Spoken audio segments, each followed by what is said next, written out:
Now let's take a look back at how our city played a vital role in the Special Olympics, especially when it comes to our local businesses. The World Special Olympics came to Los Angeles in July, and Rancho Cucamonga and surrounding communities played a contributing role in making this summer's event a big success. Rancho Cucamonga partnered with the Greater Ontario Convention and Visitors Bureau to act as host towns for some of the international athletes.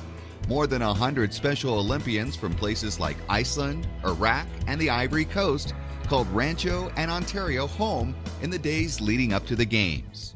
4 days prior to the World Games in Los Angeles, the Special Olympians come to host town cities across the region, and they basically prepare for, or get acclimated, I should say, to the weather, to the time change, to all of the other elements in preparation for them to perform in the Special Olympics World Games.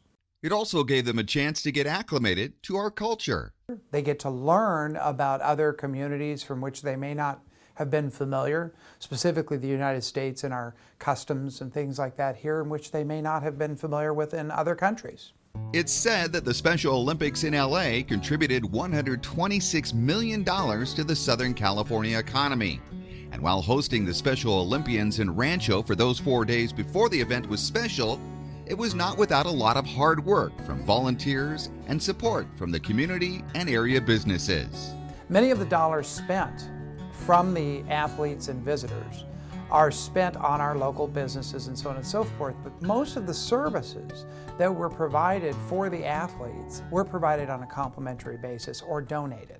We provided their accommodations for the time that they're here in Ontario and Rancho Cucamonga. We assisted with everything from food, we handled their entertainment, and we planned for their practice sessions, all the areas in which they would practice, and depending on what event they were participating in. They also got to see a Quakes game, for example, and they got to experience different things that we do here in these communities. But aside from the financial benefits there may have been for being a Special Olympics host town, the event provided something else. But I think most of all, what the Special Olympics World Games did for our communities of Rancho and Ontario was demonstrate how we bring our communities together. And we bring both volunteer organizations, civic leaders, local businesses together. And they got to see how we can come together as communities and enjoy the benefits of these Special Olympians. That sense of unity within the local community goes a long way in building ties for future local events and projects. And while many were sad to see the Special Olympians leave, the friendships made with the athletes, their coaches, and families are here to stay. Because of the Special Olympics program and Special Olympics World Games, we were able to develop friendships and long-standing relationships with these athletes that we think will be there for many years to come. And the Special Olympics now have a future locally here in Rancho Cucamonga.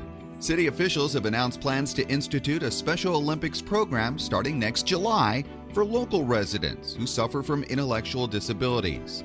The hopes are they'll send a group to the next World Games. I'm David Wiley for RC Spotlight.